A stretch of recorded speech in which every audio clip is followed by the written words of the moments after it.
ज़िले कश्मीर कंदकोड़िया मुआफ़िज़ पाण गैर महफूज़ बणियल कंदकोड़ दुरानीमर थाणे भरिसां 3 पुलिस एहलकार सरकारी हथियारनि समेत मुबैना तौर अगवा थी विया। दुरानीमर पुलिस थाणे जी हद 219 ओल्ड पिकट ते हथियारबंदनि जो हमलो।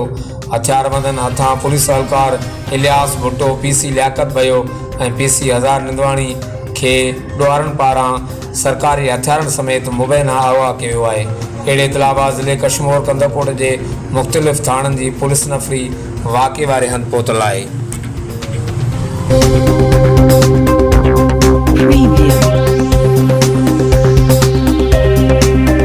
ज़िले कश्मीर कंदकोड़िया मुआफ़िज़ पाण गैर महफूज़ बणियल कंदकोड़ दुरानीमर थाणे भरिसां 3 पुलिस एहलकार सरकारी हथियारनि समेत मुबैना तौर अगवा थी विया।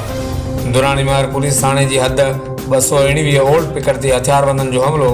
हथियारबंदनि हथां पुलिस एहलकार इलियास भुट्टो, पीसी लियाकत भयो ऐं पीसी हज़ार निंदवाणी खे ॾुआरनि पारां सरकारी हथियारनि समेत मुबैना अगवा कयो वियो आहे। अहिड़े इतलाह ज़िले कश्मीर कंदकोड़ जे मुख़्तलिफ़ थाणनि जी पुलिस नफ़री वाक़े वारे हंधि पहुतल आहे।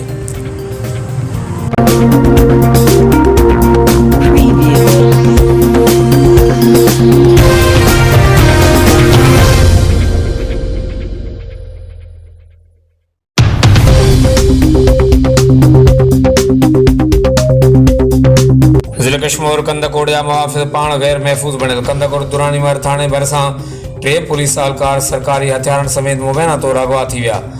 दुरानीमर पुलिस थाणे जी हद 219 ओल्ड पिकट ते हथियारबंदनि जो हमलो।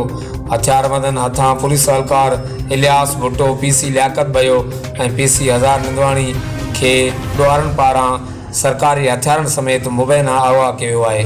अहिड़े इतलाह ज़िले कश्मीर कंदकोड़ जे मुख़्तलिफ़ थाणनि जी पुलिस नफ़री वाक़े वारे हंधि पहुतल आहे।